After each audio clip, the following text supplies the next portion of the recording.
gentlemen, we have called you together to inform you that we are going to overthrow the United States government.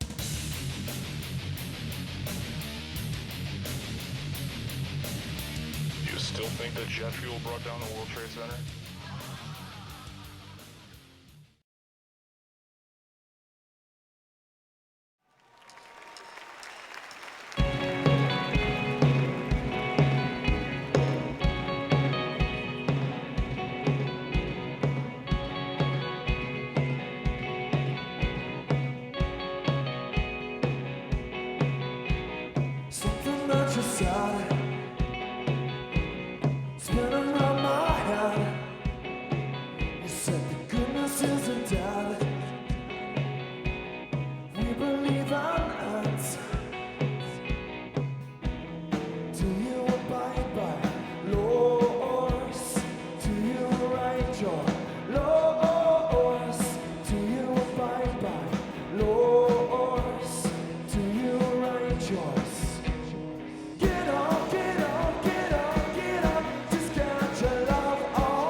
Be the anomaly, the aberration, the glitch, the inconvenient, the divergent, the string of junk code, the stubborn apple that falls nowhere near the tree or the forest. Be the fool, the bonehead, the idiot in the room.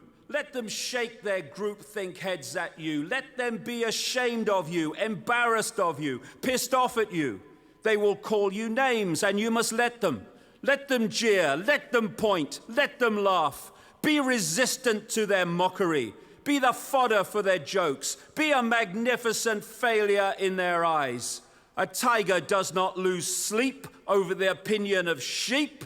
Go ahead. Be the scar tissue of their worldview, their normality. They will loathe you. They will fear you. They'll wish they were you. Ladies and gentlemen, David Icke. Thank you. Whoa. Thank you. Thank you. Thank you. Hey. Thank you very much. Thank you. Whoa. Thank you. Thank you very much. Thank you.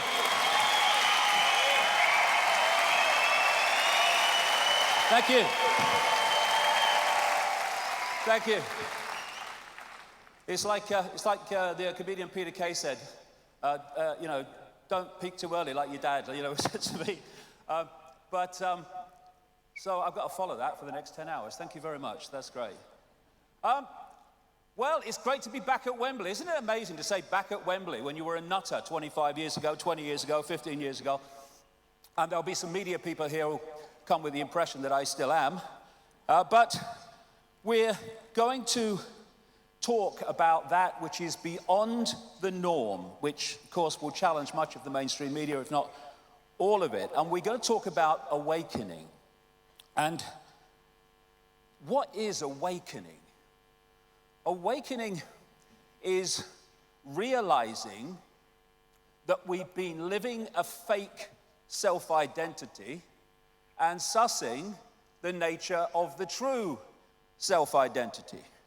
And through the day, there's going to be one heck of a lot of challenging information because we need to know what we're faced with before we can do anything about it. But I don't want people to freeze or think, oh, it's hopeless, what can we do? Because in our true state, in our awakened state, we have the power to change anything. We have got into this situation by realizing or not realizing the power we have, by not realizing the true nature of who we are. And we can and we will paint another picture in this generations and generations to come. We will paint another picture. Because that other picture is just a change of perception of self and reality. I am love, you are love, we are infinite consciousness, eternal, all that has been, ever can be. That is as bad as it can get. But from that, I am love. Yeah. You are love. Yeah. We are infinite consciousness. Yeah. The next question comes, what the bloody hell happened? What happened? How did infinite awareness get so confused that it becomes entrapped in this? Quick, honey, he's just said on the news that Osama bin Laden has reincarnated and he's dropping Ebola from a flying saucer. Quick, honey. What will Simon Cowell think? How did we get here? Well, it's a big story and it's a long story, but it's a story that if we know it, we can get out of this nonsense. How do we get into a situation, infinite awareness, all that is, has been, ever can be, where in some supermarkets in America, they put up 3 hands to tell you that's what 15 means at the checkout? How do we get there?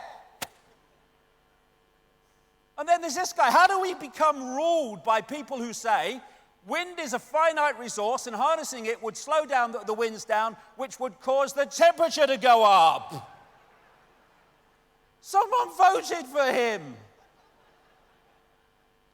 And then we have a president President of the United States, for which it would be you're quite right to say, I would challenge you to a battle of wits, but I see you are unarmed. I mean, I get the feeling in me water that there's something not quite right here, that this can happen. What's gone on? If ignorance is bliss, there must be shitloads of people in paradise. But ignorance is bliss, but only for a while, until they knock on your door and ask for your papers. This is a great line. Mark Twain, never argue with stupid people. They will drag you down to their level and then beat you with experience. And we've all bloody been there. You have the right to remain stupid. Everything you do not know can and will be used against you, most likely for profit. You can ignore reality, but you can't ignore the consequences of ignoring reality. And that's the whole point of today. A nation of sheep will soon have a government of wolves. And when you look around the world, that is what we have overwhelmingly, virtually everywhere. So how do we go from this to this? Like I say, it's a fantastic story, it's a long story, and an amazing story. And we went there because what we call stupid equals asleep. What we call asleep is hypnotized, and what we call hypnotized is unconscious. We have been systematically put into a state of unconsciousness so that we cannot see what we are part of and what we are experiencing, though that is changing and changing fast. Until you make the unconscious conscious, it will direct your life and you will call it fate. All the time, the subconscious, which we're not aware of, is dictating the behavior and responses of the conscious. And if we don't understand the unconscious, then the conscious will just be a pawn in a game it doesn't understand. Ignorance. The most violent element of society is ignorance. Ignorance is the key to everything, because everything comes from ignorance. What we will challenge, what we will accept, what we will respond to, what we will ignore, all comes from ignorance. What we will support and what we won't. And the idea from cradle to grave is to keep us in that state of ignorance. State schooling is stage one. Actually, it's stage two. Parents putting their programming onto their children before school is stage one if their parents are in that state of mind. But this is the first major program. State schooling decoded. It seems so complex, but all it means is that we're here to program your perceptions throughout your formative years so the state controls your mind for the rest of your life. End of story. And we call it education and learning about the world. No, it's learning about the world that in power wishes us to believe in. And here we go from school and we go into this free society. I'm free, I can do what I like. Go to work, get married, have children, act normal, walk on the pavement, watch TV, obey the law, save for your old age, then repeat after me, I am free. And we keep having to say we're free, and in America they keep having to tell the people they're free every 5 minutes because they might otherwise suss that they're not. Slavery was never abolished. It was only extended to include everyone. And yet people go so out of their way to convince themselves they're not in a state of slavery. This is slavery. But this could be an office where you have to be every morning at 9 o'clock. Otherwise you don't earn the money to survive another month. I mean, spot the bloody difference. Apart from the fact the chickens can't go home at night and watch Simon Bloody Cow, I don't see a lot. Slavery, it works better when you don't tell them. Because then you get no response to the fact that they're slaves because they don't think they are. First stage of disconnecting from slavery, realize you're in a state of slavery. Then you know what to disconnect from. This is great, George Carlin. Oh, you hate your job? Why do you say so? There's a support group for that. It's called Everybody, and they meet at the bar. And that's not true of everybody, but the vast majority of people every morning around the world get up out of bed, if they have one, and go to do something they'd really rather not do, but they got to pay the rent, so they got to do it. They're pissing on us, and we say it's raining. No, we're free. We're free. I've got to vote every 4 years to vote for different masks on the same face. It's ever so free. Oh, Leonardo da Vinci. There are 3 classes of people: those who see when they are shown, those who do not see. And this system we call life is designed, again from cradle to grave, to make sure as many people do not see. And that's what I call the perception deception. Call my last book Perception Deception. I can't think of 2 words together that sum up our situation more than that. Because when there's a few controlling the many, you can't do it physically. You can do it physically in a small area. You can't do it physically across the world. You have to program the perception of the people so that they see the world the way that suits you. And from perception, again, comes everything. What I will challenge, what I will support, all of it. What I will see as good, bad, moral, immoral, all of it comes from perception, the point of perception. And that is the stadium on which the control of humanity is played out minute by minute. And it's even in their own quotes. These are 3 major CIA people. William Casey, CIA director, will know when our disinformation program is complete when everything the American public believes is false. The CIA owns everyone of any significance in the major media. William Coley, CIA director. Deception is a state of mind and the mind of the state. James Angleton, infamous CIA operative. It's all a mind game. And if we don't fall for it, we don't fall into the trap of seeing that we are slaves while thinking we're free. And here he is, the personification of frickin' evil. Decade after decade after decade after decade. If he went to jail for his crimes against humanity, A, they would have to throw the key mid-Atlantic, not worth keeping it, and he would have to reincarnate many times to complete the frickin' sentence. It's not a matter of what is true that counts, but what is perceived to be true. Exactly. And if we believe official sources, we are believing what they want to perceive us to be true. And they don't, oh, it's gone off. It'll go on in a minute. They don't call it television programming for nothing. Television programming. Fear Ebola, fear ISIS, fear today, fear tomorrow, fear each other, fear Russia, fear for your kids, fear climate change, fear, fear, fear, fear. Fear everything and then give us your power so we can save you from what we've manipulated you to fear. It's going on day after day after day across the great spectrum of society. It tells you what to wear, what to eat, what to think, what to love, what to fear, who to ridicule, who to condemn. And it makes stupid people famous.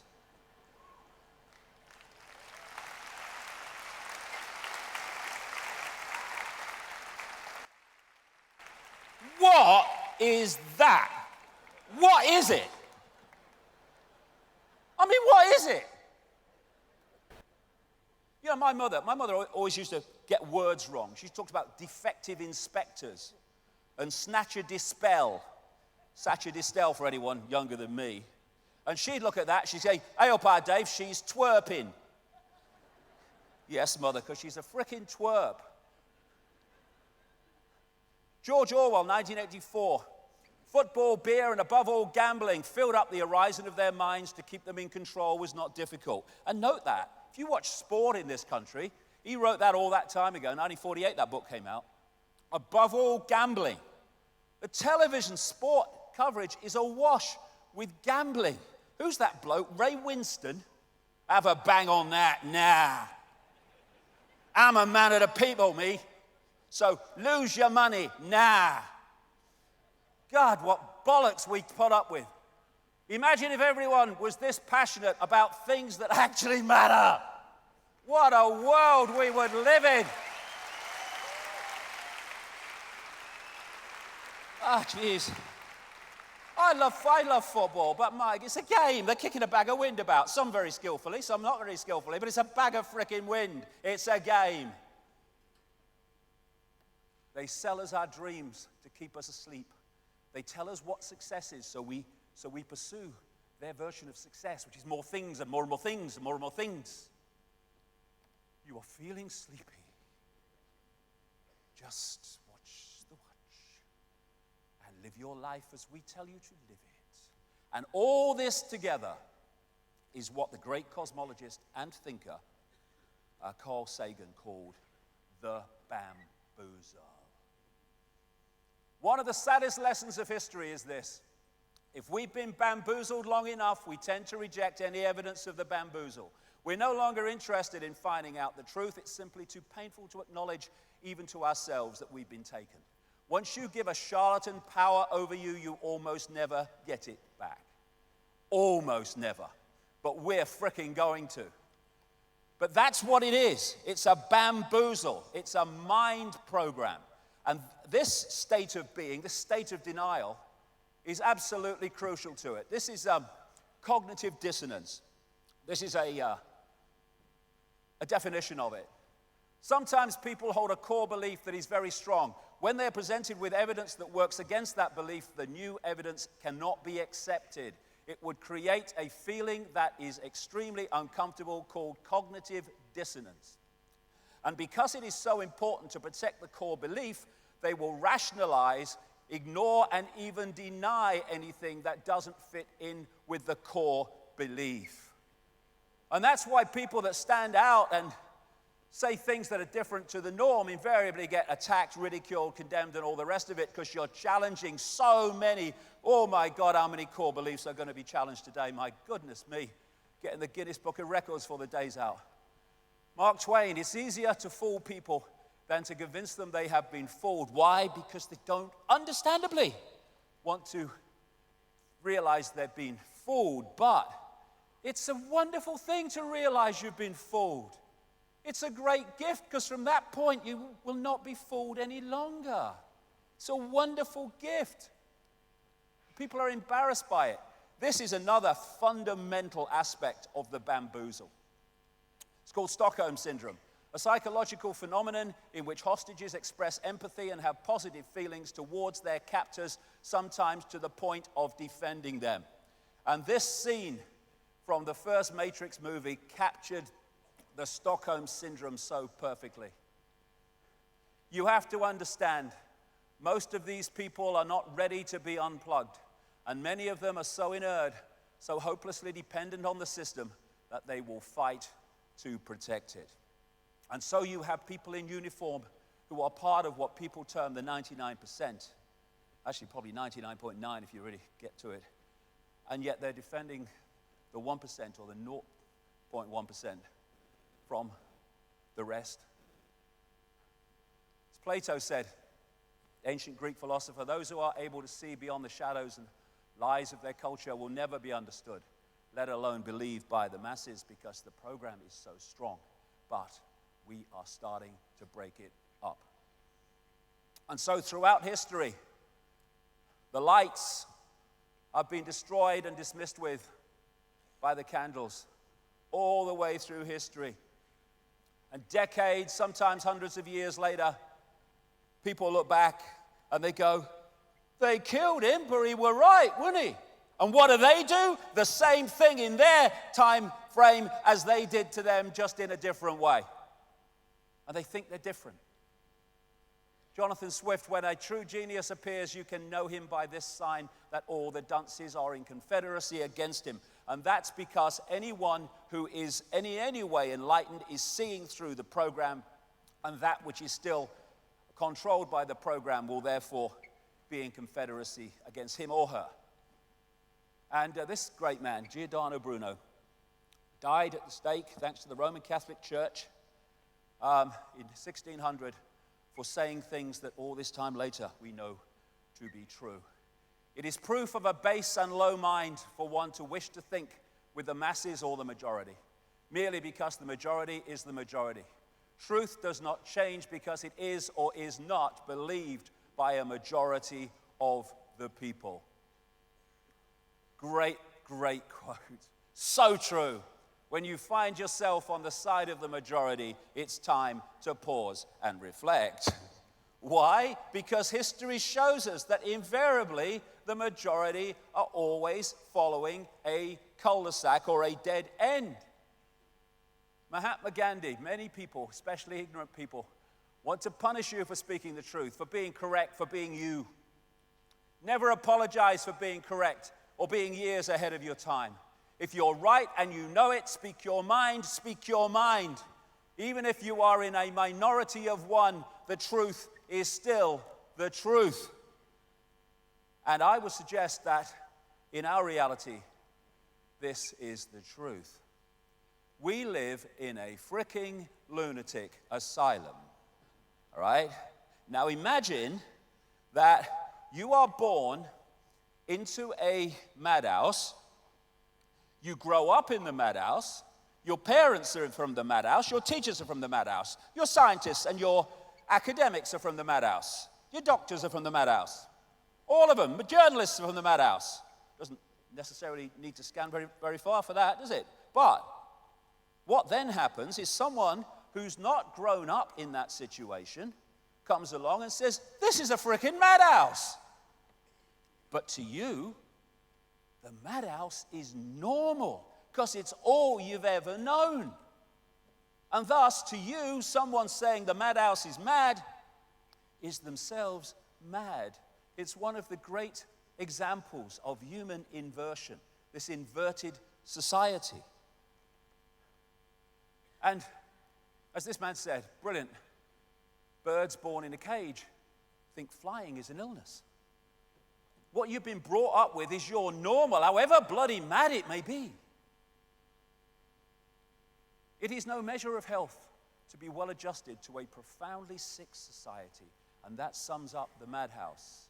That sums up the madhouse. People who have become well adjusted to a profoundly sick society to the point where they think it's normal. And who runs the institutions of this world? People like that, because of the system that puts them there. It's great. An idiot is a genius to another idiot, because that's their perception of what a genius is. So, let's look at this madhouse and what is considered normal. We kill people who kill people because killing people is wrong. I mean, I was that high, and I was said to me, Dad, we're still hanging people in Britain then. They're like, what are they hanging them for? They say killing's wrong. What are they doing? Couldn't work it out. It's madness. Oh, no, an eye for an eye. Yeah, it makes the whole world blind. Yeah, gotcha. Here you go. I heard you throw bombs on people who throw bombs at you because you are throwing bombs at them, so they will stop throwing bombs at you. Just wanted to ask how it was working so far. Wow. Jeez. Here we go, a bit of madness. Numbers of people murdered by governments from 1900 to 1999 alone, 262 million. That's the only ones I know about. What it took to develop this fighter jet would have given every homeless person in the US a $600,000 home. Always money for war, not for peace and people. And there's a reason for that, which we'll come to later.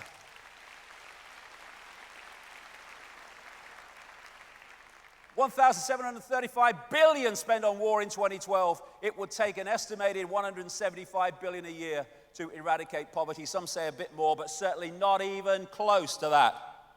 Why? Inversion. It's not something that's a crisis that's natural. It's a scam. There is no need for one single person on this planet to be hungry and to be homeless. No reason whatsoever.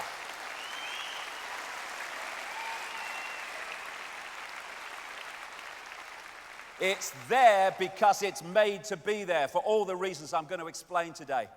And here we go. Here's a bit of madness. No, it's sanity. It's sanity. What we do is we put poison on the food and then we frickin' eat it. And that's considered sane. And you get these people, they say, what do you mean organic food's better than the food with poison on it? That's crazy. What? That's what they say. Don't dance then. And then we borrow money that doesn't exist called credit and then pay interest on it. And we give all the things that are worth anything to the bankers for lending us money that doesn't exist called credit. Hey, it's a crazy world. No, it's not. It's not sane. And this is all going on now. This is all going on more and more day after day. Well, you've got to protect us from terrorists. The people putting them up are the terrorists. Think while it's still legal. Now, people might think that's a bit of a joke. It's not. No. Psychiatrists now say nonconformity is a mental illness. Only the sheeple are sane. They've got a name for it. They've always got a name. Oppositional defiant disorder. What? Apparently I'm a terminal case. For which I'm delighted. Now, pulling this all together, what we're looking at is what I call bubble people. Bubble people. They live in a bubble of perception and reject anything outside of that perception. Thus, they stay in the bubble. And so all these institutions are programming beliefs and perceptions in the bubble. And unless you break out of it, they're the only perceptions you ever come across. I mean, I love this one, experts. Ladies and gentlemen, we have an expert with us. And normally what follows after, and here's an expert, is a clueless prat. That's what I find myself. Clueless at what they're talking about. Scientists talking about reality when they haven't got a clue what reality is. So, and then the arrogance of the bubble. Because the bubble thinks that anything outside its bubble has got to be crazy and must not be believed, and you must ridicule those that are outside the bubble. They can't be credible. They'll be inside the bubble with me. Condemnation without investigation is the height of ignorance, said Einstein. And my goodness me, this reality is awash with it. Here's a wonderful example. Professor Richard Dawkins at Oxford University, who ridicules and attacks anything that's kind of different, and the arrogance of ignorance. Do you know something that's absolutely unquestionable? There's no doubt whatsoever, cannot be challenged. We don't know everything. At any point, we think we know up to a point, but there's always more, vast more to know. The arrogance of ignorance says, I know what I need to know already. And that's what they say to you. Look, mate, you've had that, haven't you? Look, mate, I live in the real world, me. All right, I've got that real world. Go to work, get married, have children, act normal. I am free. That's the real world they're talking about. The real world of human slavery masquerading as freedom. Wisdom tends to grow in proportion to one's awareness of one's own ignorance. Crucial. Or as Socrates said in ancient Greece, wisdom is knowing how little we know. And that opens the mind to all possibility, knowing that whatever we know, it's a fraction of what there is to know. What if all you ever knew was a lie? What if all we ever knew was a lie? That's extraordinary when you see the tidal wave of information that comes at us by the day. Well, William Casey, CIA director, will know when our disinformation program is complete, when everything that Americans believe is false. Their goal is that everything we believe is a lie, and they're bloody close. Truth is truth even if no one believes it. A lie is a lie even if everyone believes it. Truth doesn't look at numbers, it looks at what is. And I love that line. You see that on news programs. They're talking about a story. They'll say, well, what we know is, and then they'll cut to tell you what the government has put out in a statement. That's what we know. No, that's what they bloody said. And what we know, well, what do we know at any point? Until 1929, scientists thought there was only one galaxy in the universe, the Milky Way. Today, they estimate minimum 100 billion. I've seen figures twice that, 3 times that, in estimates by other people. From 1 in 1929. And at that point, they would have said, what we know is. First step to awakening to true self. We know shit.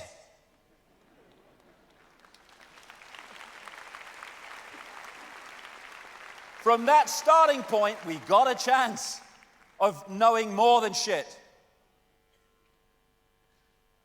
Re-examine all you have been told. Dismiss what insults your soul, and that includes every word I say today if it insults your soul.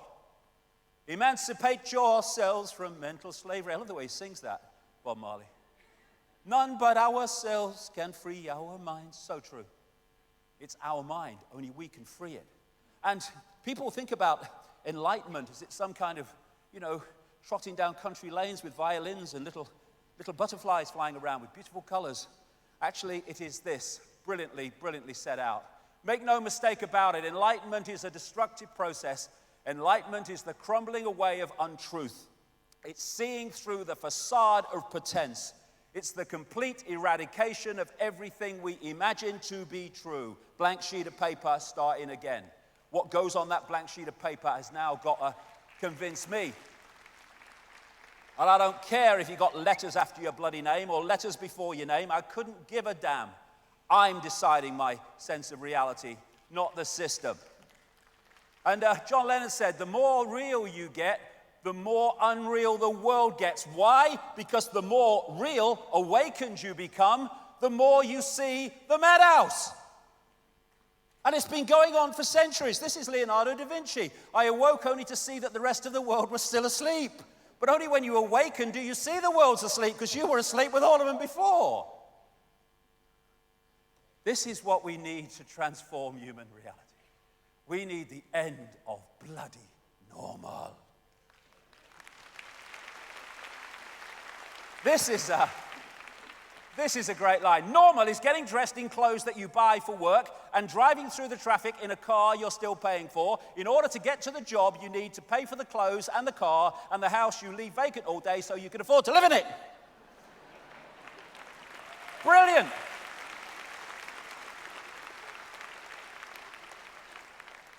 And when one person suffers from delusions, we call it mental illness. When a society suffers from them, we call it normal. Because who decides normal? That which controls the information within the society. There you go. I've just been called normal. I've never been so insulted.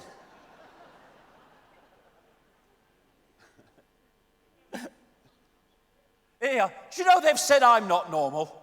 I can't bloody believe it. Someone told me the other day. Icke is mad. He's not normal. You know my response to that? My response has always been, thank bloody God for that, right? What a relief. A world that's insane thinks I'm mad. Thank you, God. Phew.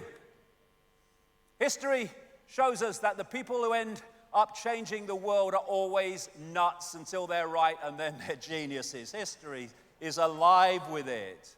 As I said in a book years ago, today's mighty oak is just yesterday's nut that held its ground.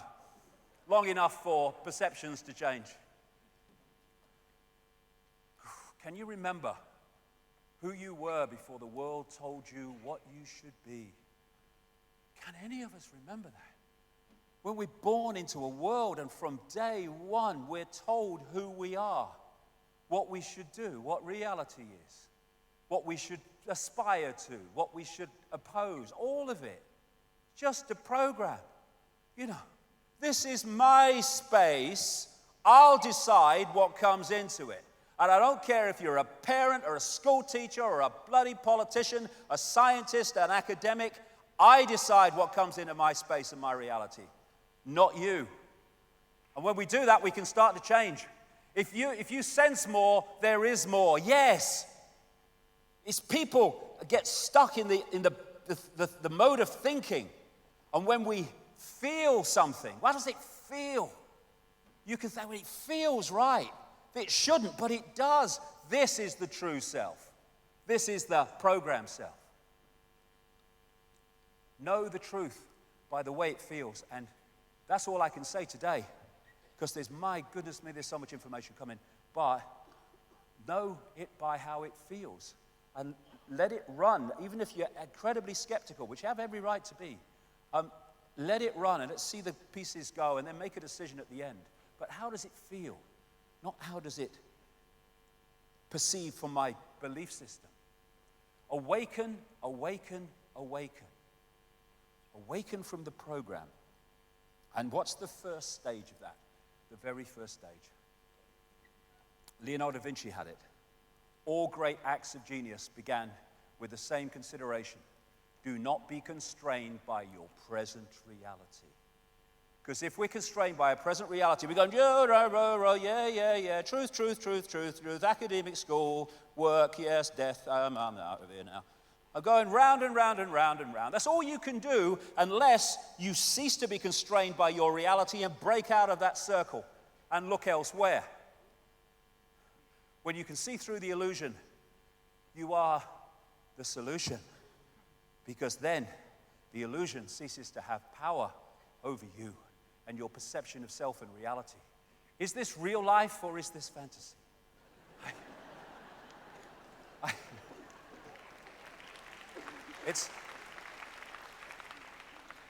It is fantasy because it's all an illusion on a scale that we would beg a belief if we didn't see the evidence to back it up. But this is crucial.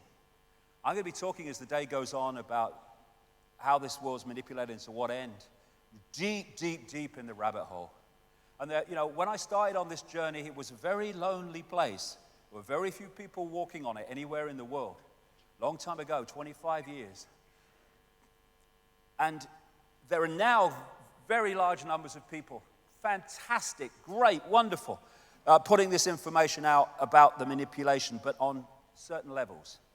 I would just say to them that we're never going to, A, find the true nature of what's happening, or the answer to bringing it to an end, unless we appreciate the nature of reality itself, because at the inner core of those who are manipulating this world, they understand what reality is and thus how to manipulate it while they keep us in ignorance of that same information. Illusion comes from illusio, ludere, to play, to mock. And it plays and it mocks with us if we don't realize it's an illusion. And of course, it's all real. Consider that you see less than 1% of the electromagnetic spectrum and hear less than 1% of the acoustic spectrum.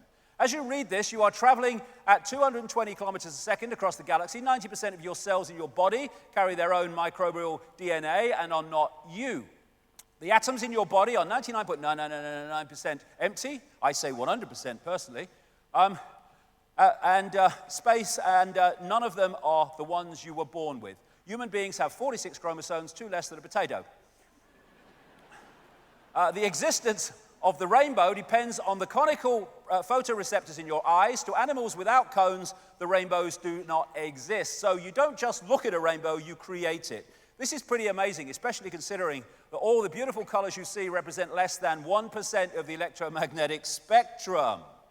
And then there's this. Every second, 11 million sensations crackle along the brain pathways. The brain is confronted with an alarming array of images, sounds, and smells, which it rigorously filters down until it's left with a manageable list of around 40 from 11 million. Thus, 40 sensations per second make up what we perceive as reality. Okay, we have an expert. What we know is what we know is shit, then we can get somewhere. And think on this. All the institutions that run this world and dictate its direction and dictate its sense of reality are all founded on the fact that this world is not an illusion, that it's really bloody solid, and all that quantum physics and the rest of it is irrelevant. And thus, bollocks begets bollocks. That's one of my laws, that. Bollocks begets bollocks. If you hit a piece of glass in the center with a hammer, it doesn't just smack where it hits. It goes off, distortions, inversions in every direction. And if the very basis that you found society on is a fundamental misunderstanding of reality itself, then that flaw, that fundamental flaw, must infest every area of human life. No wonder it's a bloody madhouse. Here you go. The bamboozle, establishment, science, education, media. Just sticking its head up its arse, thinking it knows it all. Reality is merely an illusion, albeit a persistent one. Albert Einstein. And there's a reason why it's persistent. I would suggest, after 25 years of putting this together, we live in a virtual reality universe. And is that really so hard to imagine anymore? When you see the scale of reality that we see in these video games and stuff now, and movies, where it looks increasingly like the very reality that we're decoding. Even faces, people are looking more and more like each other in virtual reality. Like this one. And they're now using virtual reality in burns units to change the dressings, because the reality being piped to the eyes takes over, hijacks the brain's perception to the point where it doesn't feel the pain as it would normally. When you look at virtual reality in its developed sense, its more developed sense, they've got the gloves on, they've got the goggles on. And all that is doing is hacking into the way the body decodes reality anyway. Hacking into the 5 senses. Technologically, going to be very, very significant as we go through section 2 today. And it can be so incredibly real. And all it is a fake reality being fed to us technologically. And it's an interactive, wireless cosmos that we are experiencing. You know, when you go out with a computer and they've got this Wi-Fi stuff every bloody where now.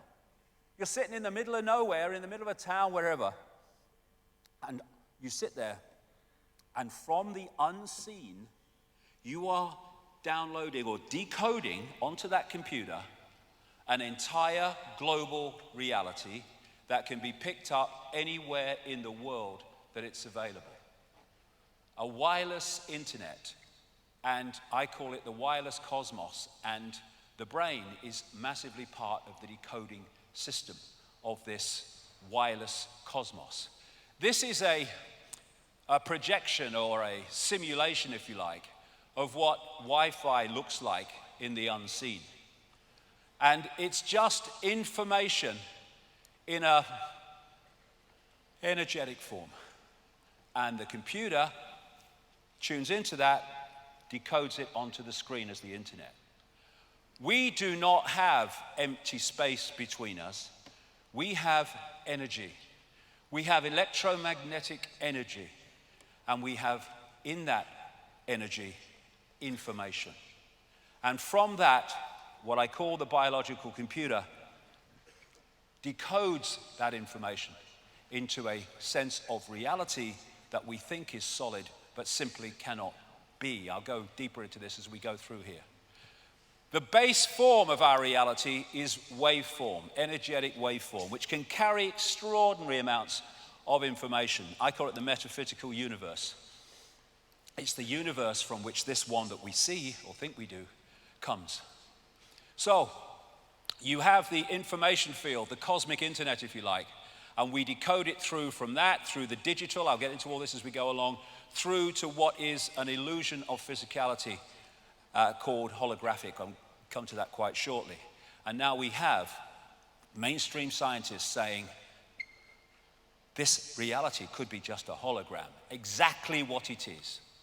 And the most dense of things, rocks, mountains, however kind of they may be indestructible, they are at their base form an energetic information field. The more dense the energy, the lower the frequency, the denser and more solid the form appears to be. And Nikola Tesla, the genius from which so much came, one of the great scientific geniuses of modern times, who in effect gave us the electrical system. He gave us radar because it was stolen from him. And he could see beyond the physical that we perceive. And he said, the day science begins to study non-physical phenomena, it will make more progress in 1 decade than in all the previous centuries of our existence. Why? Because you go to the source of the reality instead of the decoded expression of that reality. You go to the source, not the expression of the source. So we live in this cosmic internet. On one level, it operates on an electromagnetic level. Of course, the brain is working electrically as it interacts with it. And the reason that animals can be so sensitive to things that humans can't be, because they read the newspapers and watch Simon Cowell, but is because they have not gone through this system of programming. So they are naturally sensitive to these information fields and can pick up changes in it, which is why animals can feel earthquakes coming before they come. So what is the internet? People say, well, it's like pictures and text and colors on a screen. Well, yes, it is, but only on the screen. Everywhere else, it's electronic circuits and all that gadgetry. What is television? Well, it's pictures on a screen. Yes, it is, but only on the screen. Everywhere else, television, in the analog sense, is frequency fields, or the electrical kit that they do now with digital. And our body mind, the body mind as I call it, is like a computer system which allows us to experience this reality. And that is just like sitting in an office. The person at the desk that can see the big picture is consciousness beyond the program, consciousness beyond mind, consciousness beyond the reality that we perceive, and that is experiencing the reality we perceive. If you cut that from that and isolate that in and of itself, which is what the program's designed to do, you detach people from their true self and their true perception of self. That's the thinker, the brain, the thinker, working it out. That's the knower. And if you detach the thinker from the knower, then the thinker is left helpless to have its thinking programmed by that which has been responsible for the disconnection and the isolation. So, if you program that level of self that's directly experiencing this reality, body, mind, with all this programming, you disconnect it from this, and that's how infinite consciousness can become an idiot. The brain is not who we are. It is a processor of information and a communicator of information. As this man rightly said, looking for consciousness in the brain is like looking inside a radio for the announcer. The radio is just decoding information. That's what the brain body is doing. We are conscious in a very narrow band we call conscious. That's what we perceive and think we're awake. But beyond that is the unconscious, the subconscious, which goes on and on into infinity. And the idea is to isolate the conscious from the greater self. So what we are in this reality is simply a point of attention, which the body focuses into a tiny tiny range of frequencies we call the world. I'll get into that in a second. A point of attention. But if we get caught in the program, that point of attention is so focused on here that we lose connection with the greater self and all the other insight, knowledge, awareness that is open to us when we connect with it. Not some guy in a spaceship, our greater self, our greater consciousness.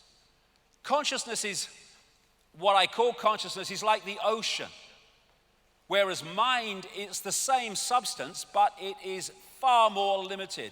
Like ice is the same substance as water, but it's in a completely different and more limited state.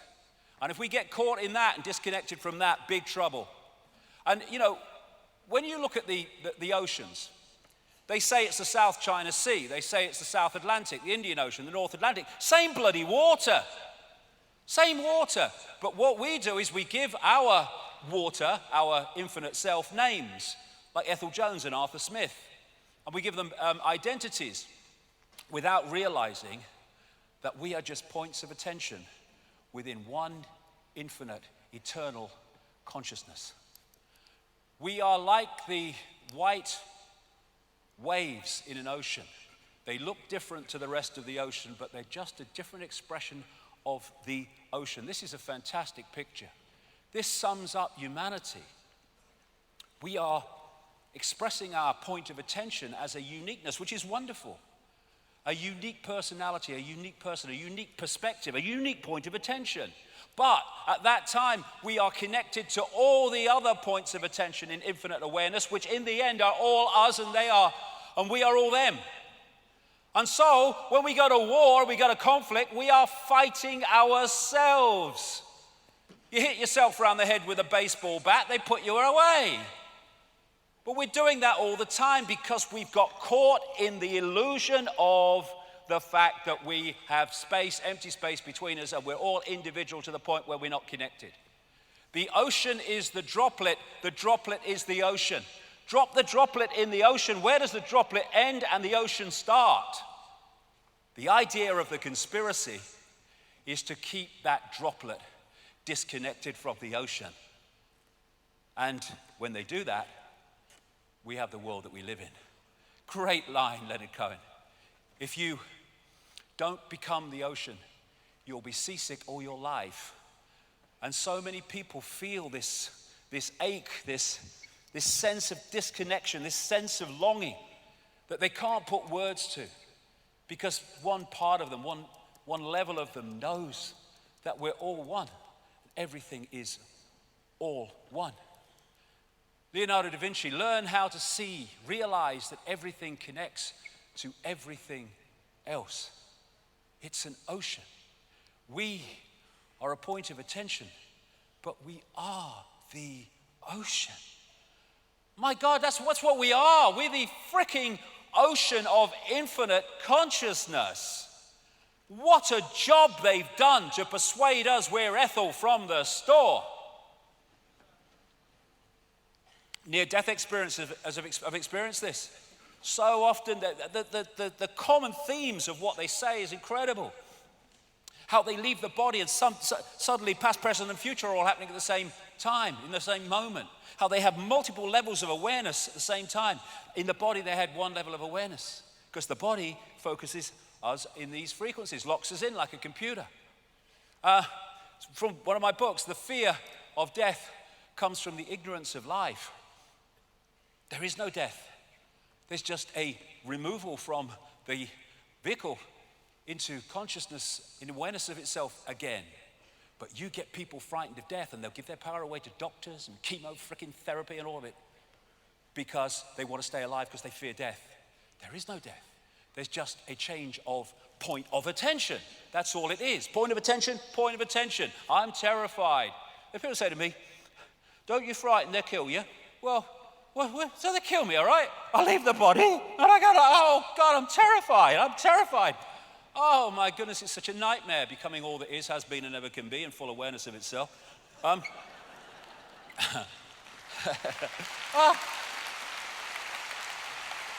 If the doors of perception were cleansed, everything would appear to man as it really is, infinite. This guy was, from the 18th century, William Blake. I mean, this is universal knowledge through history.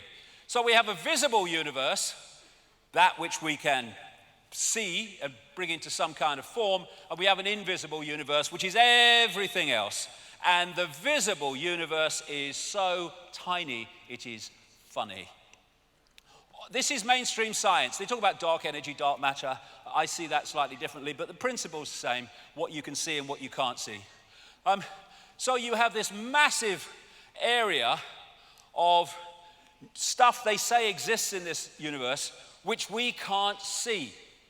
You then have light, electromagnetic spectrum, etc., which is 0.005% of what they say exists in this universe. And visible light, which is the only frequency band that we can decode into a visual reality, is a fraction of the 0.005%.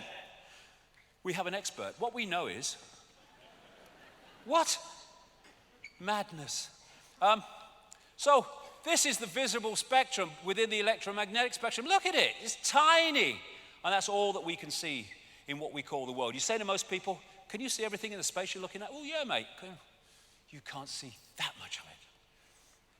So we are in a frequency band. We call it the world, we call it reality, but there are other frequency bands interpenetrating this one, like radio stations and television stations, sharing the same space. And what you perceive is what you can decode, what you are decoding. And so through the body we perceive in a visual sense what the body can decode, which is this little band of frequencies. You go outside the body, now you're perceiving much greater frequencies, and thus your reality changes. If you wish to understand the universe, said Tesla, think of energy, frequency, and vibration. Exactly.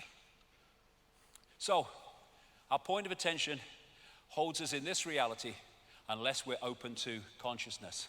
Because what happens is if you come into this reality, this visible light reality, and you hold that connection to consciousness beyond this reality, you have everything you need. You have the information coming through the senses to give you a fix on what's happening around you, but you have the big picture that's outside of this reality, that's not programmed by its perceptions and its sense of limitation, which can then feed you insight, inspiration, intuition, to give you insight beyond that which you are directly experiencing. But you get disconnected from that, big problem. You're now trying to get your entire fix on reality from the reality you are in. And if a network controls that reality and that information that's coming at you, they are going to program your sense of reality for life. What time's Simon Cowell? All that stuff.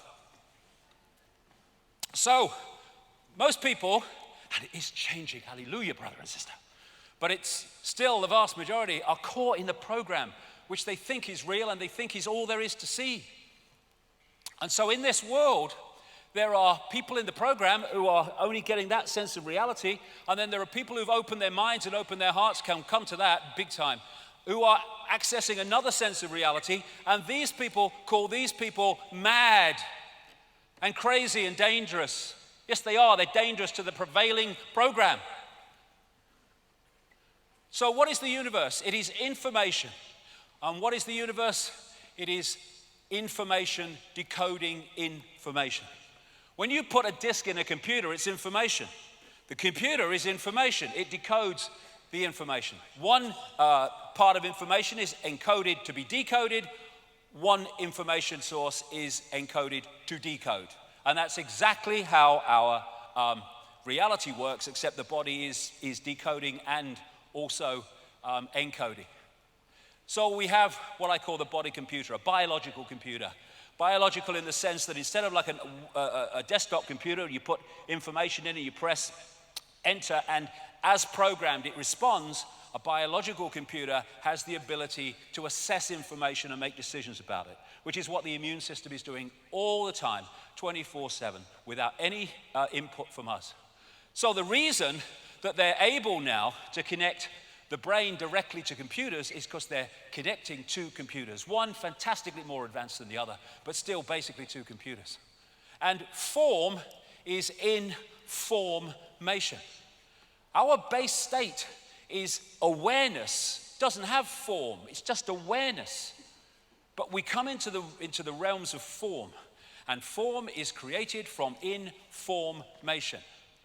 And so, if you look at the body, it's just like a computer in its basic sense.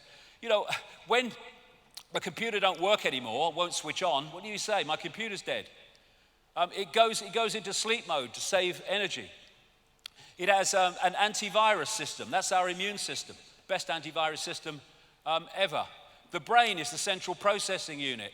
And then you have DNA, which is basically the hard drive. And the senses are decoding systems, decoding information into a form that the brain can decode.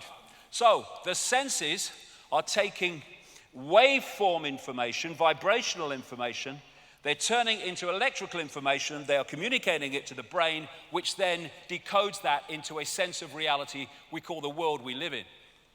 So the world that we think we're living in exists there. And worth thinking on this, if you can manipulate the sense of reality of that and the way that decodes that information, you are dictating the experienced reality of the target population. And that's what's happening all the time. And when we realize that, we can stop it happening, which is the whole point of me doing it and standing here, really. So you look at the motherboard of the body. That is the system of meridian lines of energy used in acupuncture, which take information around the body. You know, when information is passing around the computer too slowly, things start to malfunction. And what do we say? My computer's so slow today. Yes, because the information is not passing around at optimum level. When the information is not passing around these chakra systems and meridian line systems, then the computer malfunctions. We call it dis-ease, disharmony.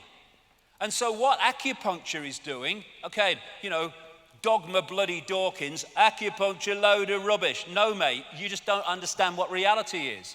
Perfectly logical.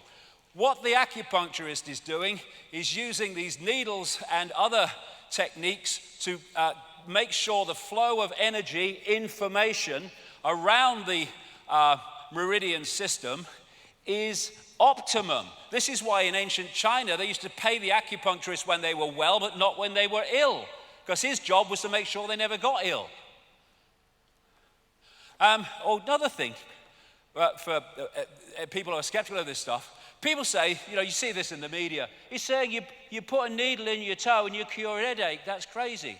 Well, it's not crazy, it's perfectly logical. If the problem with the head is that one of these meridian lines of information is blocked in the toe that goes through the head, then it's no good putting it in the head if the blockage is not in the head. You put it in the toe and that clears the meridian, which takes away the pain from the head. It's very simple. The brain is dark but sees light. How is that possible? How can my brain be totally dark and I see this light? Because that light in its prime form, like everything else, is just an information source. And I'm decoding that information source in here into the visual reality of light, because that's what the information contains. Thus, that's what it manifests when I decode it. A real great open-minded man, you might call him some kind of mystic kind of man, the late Alan Watts. He really kind of had a lot of good things to say.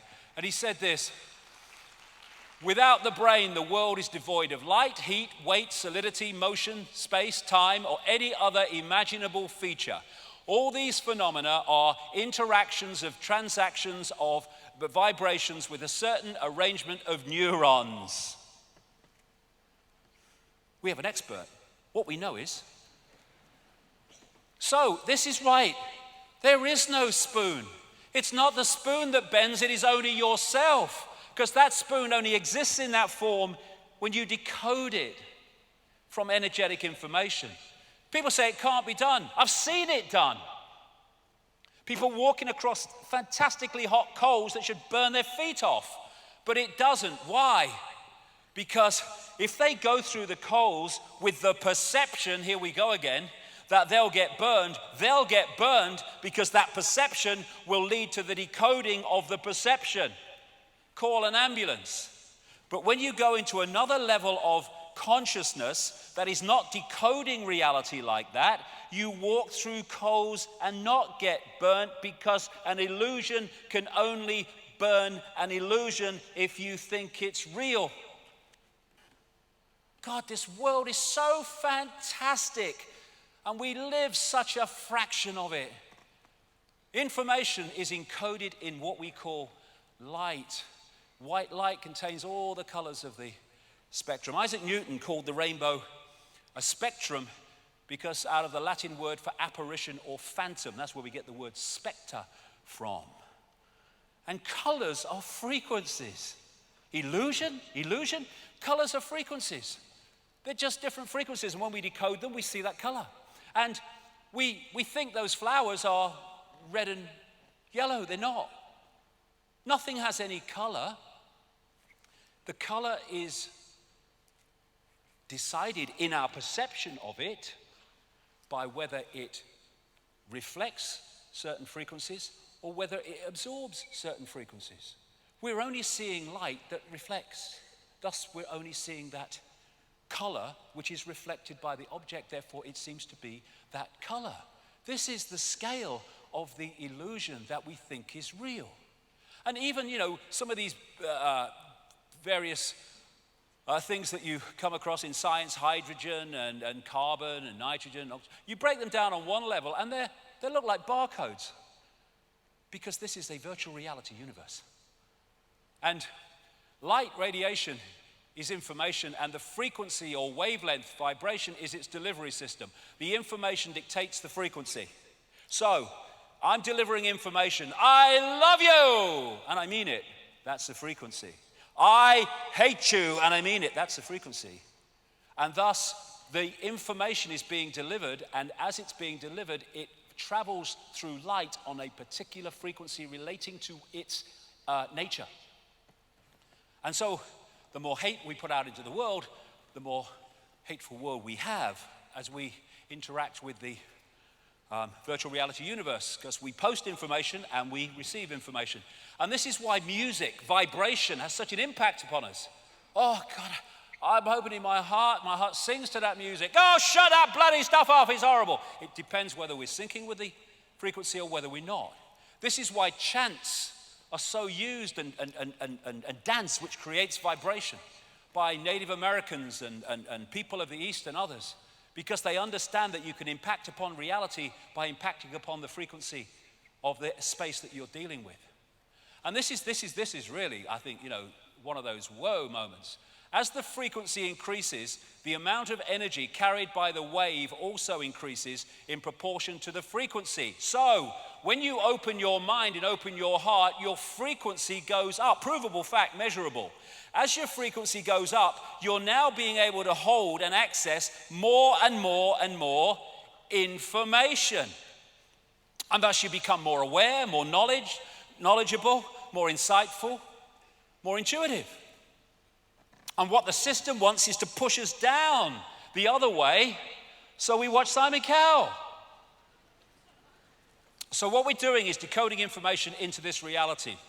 This reality is a shared reality, but it's a decoded reality. And it's operating in our heads, decoding information. And how we decode it depends upon our perceptions of reality. So this Matrix scene is absolutely spot on. This isn't real. What is real? How do you define real? If you're talking about what you can feel, what you can smell, taste, and see, then real is simply electrical signals interpreted by your brain. Now, you manipulate the way the brain interprets those signals, gotcha. And that's what's happening. And bollocks begets bollocks.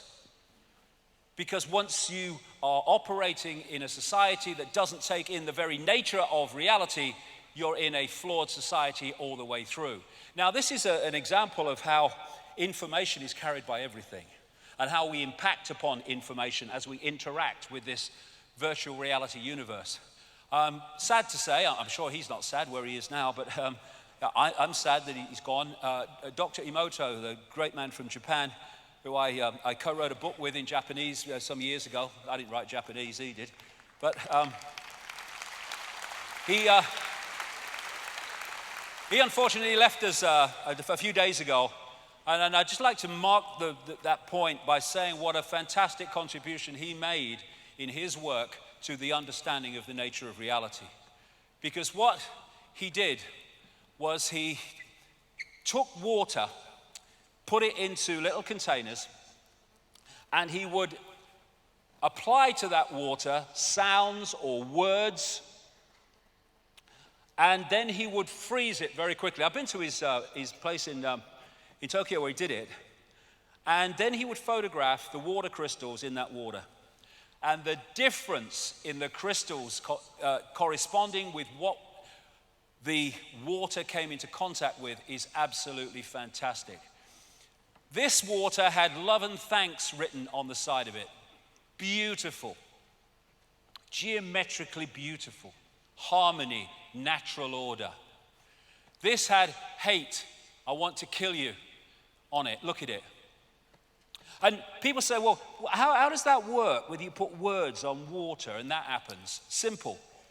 The words written are merely the holographic expression of waveform information. So those words are vibrating to a certain frequency. We see them holographically, but they're vibrating to a certain frequency. And that frequency impacts itself upon the water, and when you freeze it and photograph it, you see the impact. I'm speaking now. People think I'm speaking words. I'm not really speaking words. I am creating information fields with my vocal cords, and between me and you, there is no words. The words only come when you decode the information field that I'm sending out, and vice versa when you speak to me, when anyone speaks to anybody. It's all frequency. And so, love and appreciation. You make me sick, I want to kill you. Heavy metal music. This is why this can have a massively detrimental impact on people, because we are energy fields. Let's look at the auric field, it's photographable. And if it's a vibe that can impact negatively or disruptively, distortedly upon your energy field, you can have mental and emotional and what we call physical expressions as the hologram is affected. This is polluted river water. Look at it. That's what it does. Because water in its base form is an information, waveform information field, like everything else. At the Aerospace Institute in Stuttgart, Germany, they've developed a way of photographing information in water droplets. You go on the internet or YouTube and put those words in, water has memory. I'm sure it's still there. You'll be able to see the video. And so what they did is they put a flower in a big tank of water. Then they took the flower out, and then they photographed droplets from the tank. And in each droplet was the flower. That's a mock-up, obviously. It doesn't look like that. But you could see the flower information in the droplet. They then asked people from the local community to come in, and they had a big tank of water, and they asked them to take 4 droplets from the big tank and put it into a little dish with their name on. And what they found was that each person who did it, all 4 sets with each person, or all the sets, there were more than 4, were different. But all 4 taken by the individual were basically the same. Why? Because the very action of taking a droplet, putting it in a dish, the energy field of the unique individual was impacted upon the water. This is the impact that we're having on reality all the time while we think we are powerless. And so, when the Dogma Dawkins of this world ridicule homeopathy, they don't know what they're bloody talking about because they don't understand reality. He did say, actually, in one of his books that his knowledge of quantum physics was foggy. Well, that's a great way of understanding reality for a start, isn't it? But what is homeopathy? They say, well, you can't dilute a substance over and over until there's no substance left and say it heals anybody. The flower was taken out of the water. The information was still there. It's the information from the substance that does the healing in homeopathy, not necessarily the substance itself physically. Because they don't understand reality, they can't get that connection. Can you? No. So, what is a computer virus that disrupts a computer system? It's rogue information, and that's what this is. It's rogue information. Pollution at its base wave form is just a distorted energetic information field which distorts that which it comes into contact with, which manifests in the hologram as toxic water and toxic waste. Same with the stuff in sweets and bloody soda things that children eat on a massive scale. Of course, it's going to destabilize them mentally and emotionally because it's distorted information which distorts the workings of the brain. And this is a big one, another one. This is a target too. I'll get that to why it's not why it's a target, but how it's a target later on. The pineal gland in the brain. It's known as the mind's eye, part of this so-called third eye, and it's not so-called, which takes us to other levels of reality and other levels of perception. And René Descartes, the French philosopher and mathematician, talked about the pineal gland being the seat of the soul. It's not the seat of the soul, it's the way we massively interact with this cosmic internet. Interestingly, when you look at the pineal gland, which is a bit like a pine cone, and other parts that relate to it, it's kind of very much like the eye of Horus or the eye of Ra in Egyptian belief. And it's so vital to the way that we manipulate but decode reality, and can be manipulated to decode the reality that the system wants. So this is in the Vatican, a pine cone. This is a calcified pineal gland, because what has calcified it? Fluoride in the water. Fluoride in the water calcifies the pineal gland, which is massively important in the way we decode reality. Coincidence? Not a bloody chance. So this pine cone theme has been used in culture after culture to symbolize the pineal gland, because they knew its massive importance, the all-seeing eye and their level of how we decode reality. And people say, well, a little pineal gland, how can you decode a whole reality like that? Well, as I've been telling people for years, size doesn't matter, right?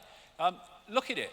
You've got this little thing here, you stick it in a computer, and from this little thing, you can pull down an entire global reality called the World Wide Web.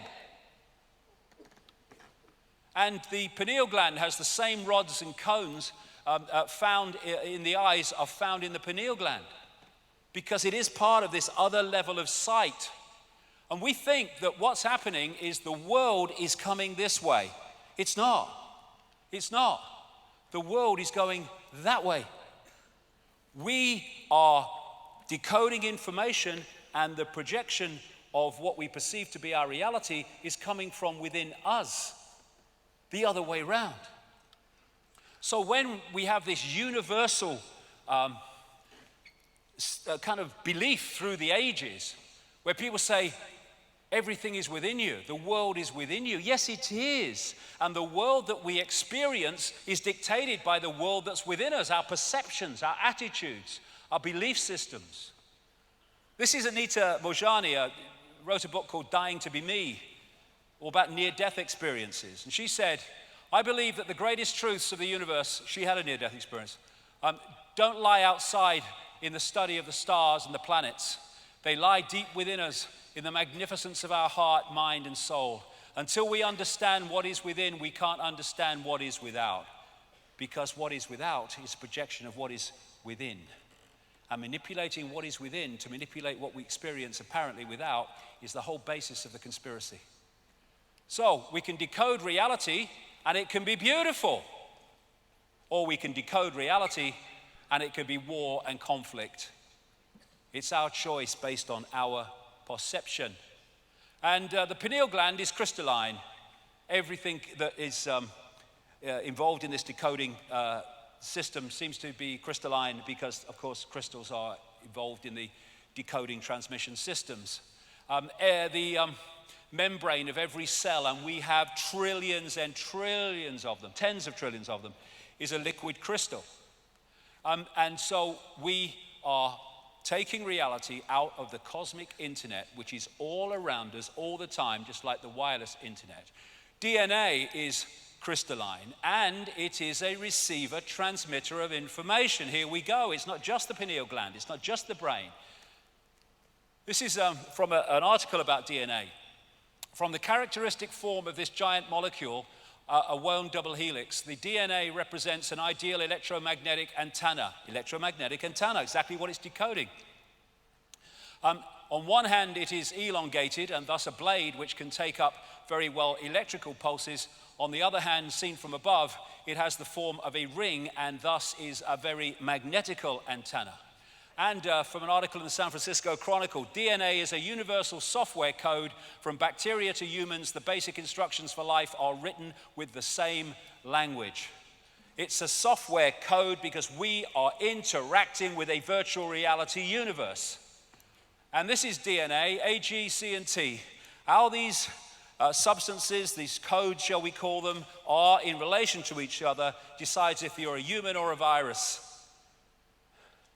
And now they're actually creating synthetic cells using computers because it's a virtual reality universe. So human is a software program. It's a means of experiencing a particular kind of experience within a particular kind of reality.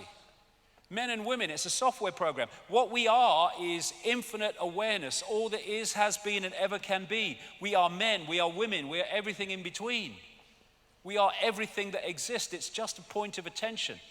And the nature of the vehicle focuses the point of attention. I am a man, I am a woman, I am black, I am white. This is why racism is so freaking insane. Insane.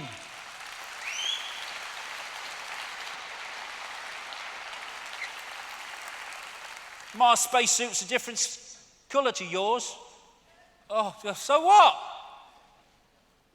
And these cultures, they're in their way software programs. They're experiences within the greater experience. And this is the underpinner of the software program. The software program should interact with the greater awareness. Overwhelmingly, it's been shut off by this. Hypnotized. All the time. Look at all the means of hypnotizing our reality. And if you hypnotize your reality, your decoding system becomes a self-fulfilling prophecy. Control perception and you control reality because of that. Control perception by controlling belief. They couldn't care less what you believe as long as you believe it vehemently. Because that vehemence, that focus will decode reality in a very limited way because of your belief. Accidents happen, that's what everyone says, but in a quantum universe, there is no such thing as accidents, only possibilities and probabilities fold into existence by perception. So we have infinite possibilities. As we have infinite possibilities on the internet, am I going to that website or that website? There's infinite possibilities, but the perception pulls in certain possibilities that relate to the perception. That's why the programming of perception is the very foundation of the control of human experience. We see things not as they are, but as we are, exactly. And the thing is, program what they are, and we got them. So, from this tiny, tiny band of manipulated frequency, not even free thought frequency, we're deciding who we are, who you are, what we're going to be, what we're going to aspire to, what is and what isn't. And what is awakening? Awakening is awakening from this, from the person, persona, which in Latin comes from the word meaning actor's mask. And that's what the persona is, an actor's mask, a facade that gives us a sense of false self-identity. So, these people being normal, and then You lift the program, and we call it awakening. All you're doing is disconnecting your sense of reality and self from the program and seeing what's beyond it. Ever tried having a conversation with someone who had a belief system that is rigid and will not move? Waste of frickin' time. And when you're in that mode, you're like in a maze, but you don't know you're in a maze. You think it's free life and free movement, but you're in a maze and you're being guided down the maze. And then someone gets on top of the maze, looks down and says, "It's a frickin' maze. It's going nowhere. You're mad." Great line, this. Those who danced were thought to be quite insane by those who could not hear the music. And those who could not hear the music are because they're in these bubbles and they won't allow the music, the knowledge from greater levels of awareness in, and thus they can't hear it. We have a system that gets people to look at the world like that. And what chance have you got of seeing what is when you're looking at the world like that? Focused on one tiny area of frequency, and all this is all us, untapped because of the focus. Thank you. The eyes are useless when the mind is blind. Why? Because the mind is, through its perception, dictating reality. We are all one.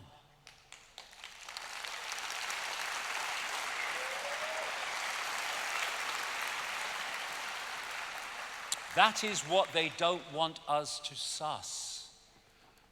Who are we? We are all that is, has been, and ever can be.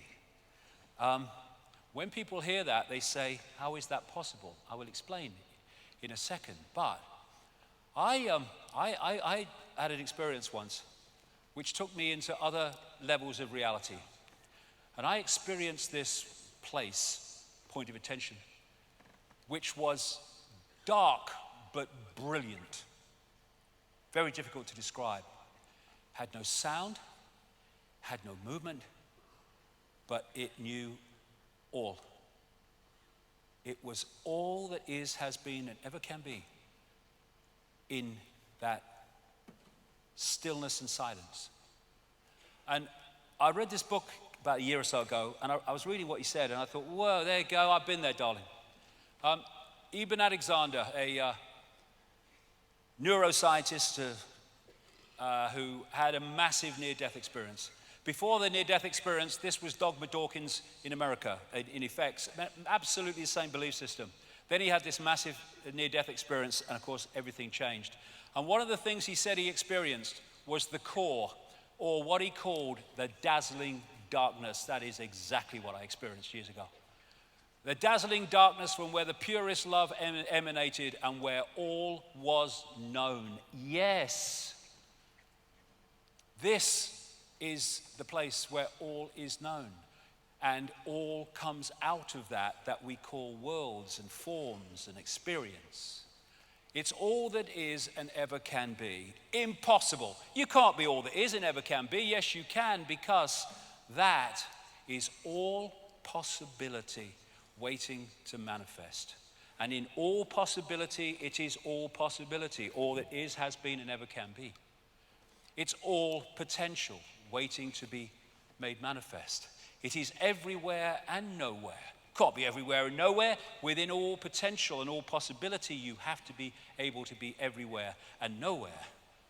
And everything and nothing. You can't be everything and nothing. You have to be within all possibility.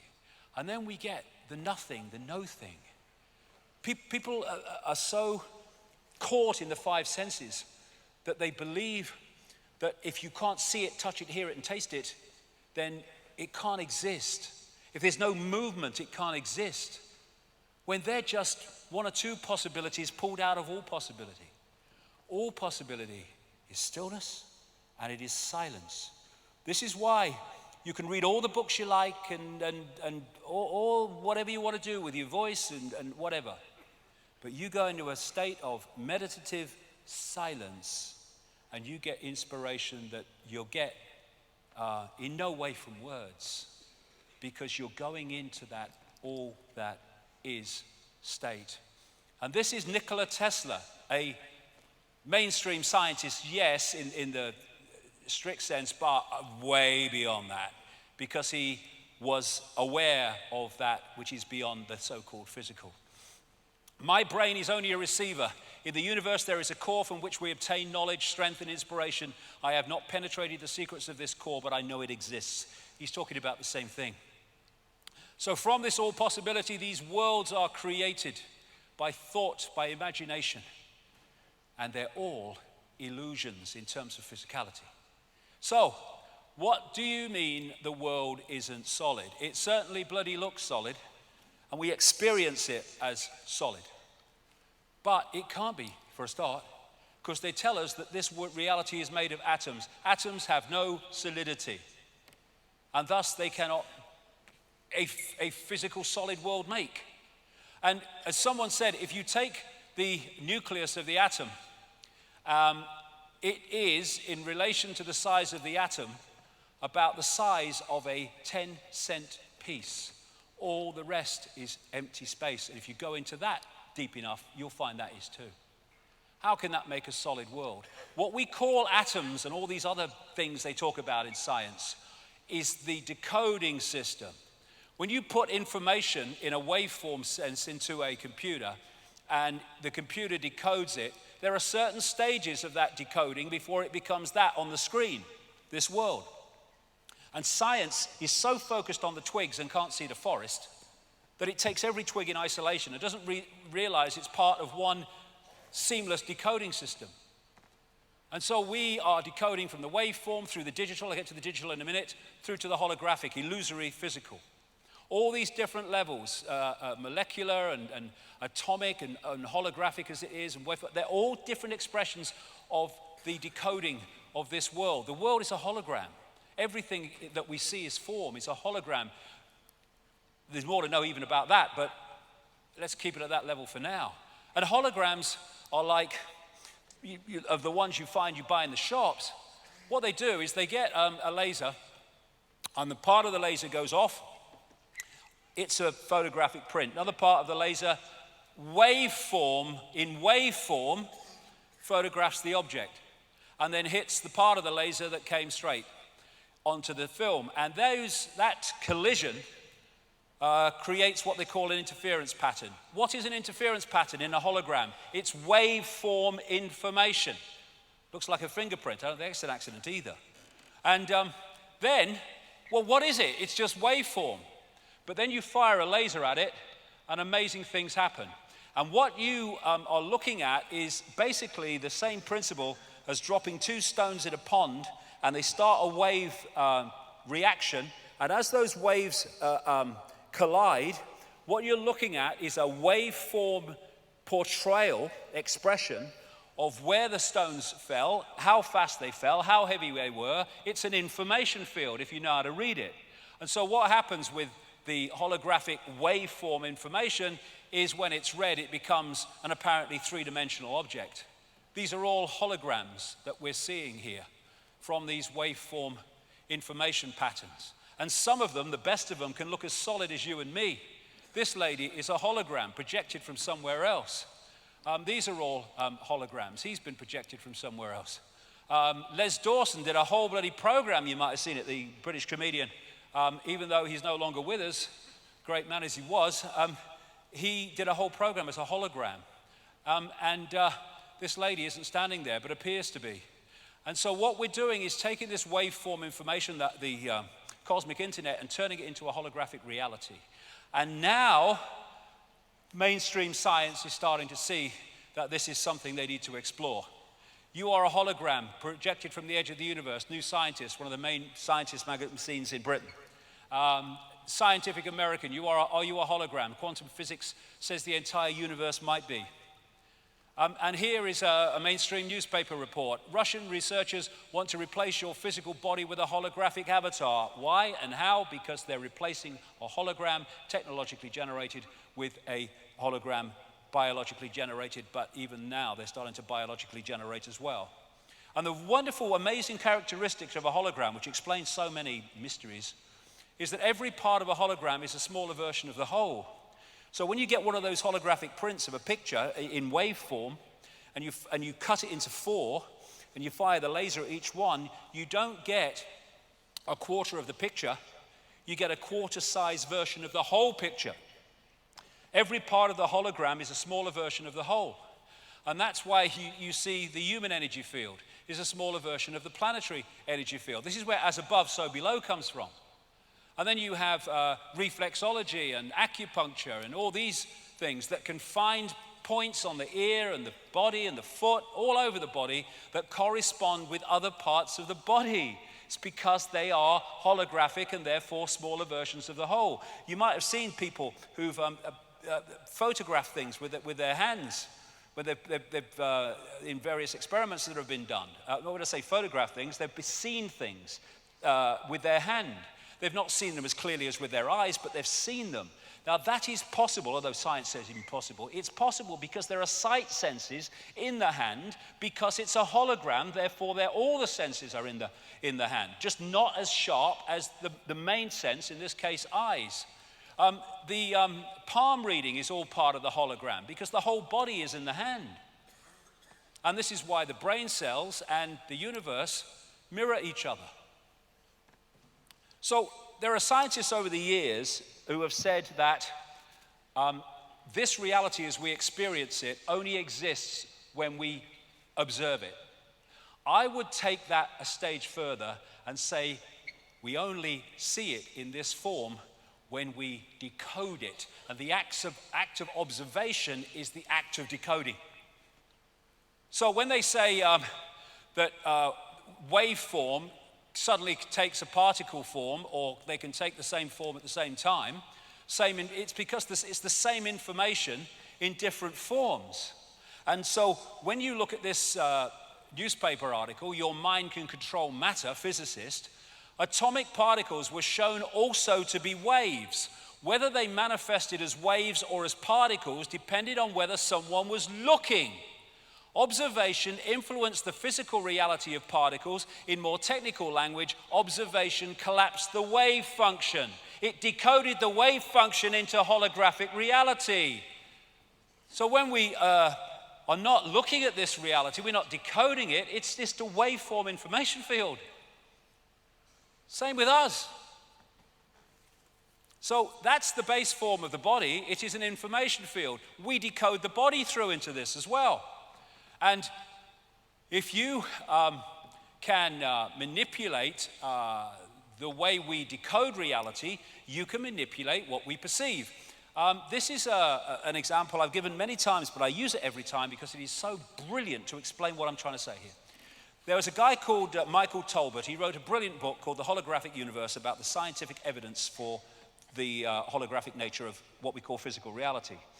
And he told the story in that book of how he had a friend, his father rather, who had a party at his home, and he got a stage hypnotist along to do party tricks. And he got this guy called Tom, and he took him through the various things. And then towards the end, he said, Tom, when I bring you back to a waking state, you're not going to be able to see your daughter in the room.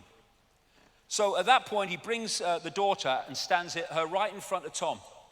And Tom, the father's looking in her belly. So he brings him back to a waking state, apparently, and he said, Tom, can you see your daughter? Tom's looking around, can't see him. So everyone else in the room could see the daughter. He can't see the daughter. So the hypnotist went round her back, and the small of her back, he held something. He said, Tom, can you see what I'm holding? He said, well, you're holding a watch. Daughter's between him and the watch. He said, there's something on the watch, Tom, can you read it? He leaned forward, he read an inscription on the watch. Now, Dogma Dawkins and everyone else in the mainstream would say that's impossible, perfectly bloody logical. Because the base form of the daughter, like the base form of all of us, is a waveform information field. And if you don't decode that into the holographic reality, your holographic five senses can't see it because it's not in its reality. And so what had happened is the hypnotist had put, if you like firewalls in the decoding system, and the decoding system would not decode the energy field of the daughter. Everything else in the room, yeah, not the daughter. Everyone else could see her because they'd not been through that process. So the only way that he could see his daughter is when that firewall was unlocked and suddenly he's decoding her. Well, there she is. Now imagine you know all this in great detail and you want to manipulate the global population. What power that gives you. And look at how the same information is there wherever you look with people with an open mind. Tesla, my brain is only a receiver. Central American shaman, we are perceivers, we are awareness, we are not objects, we have no solidity. We are boundless. We, or rather our reason, forget this, and thus we entrap the totality of ourselves in a vicious circle from which we rarely emerge in our lifetime. And the whole focus of the system is make sure we don't emerge. Who creates the universe that we see? We do.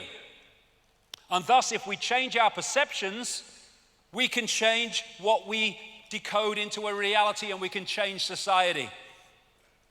We're not going to do it by stockpiling weapons. We're not even going to do it by mass protests. We're going to be doing it by creating a different reality, by coming from a different perception of what reality is.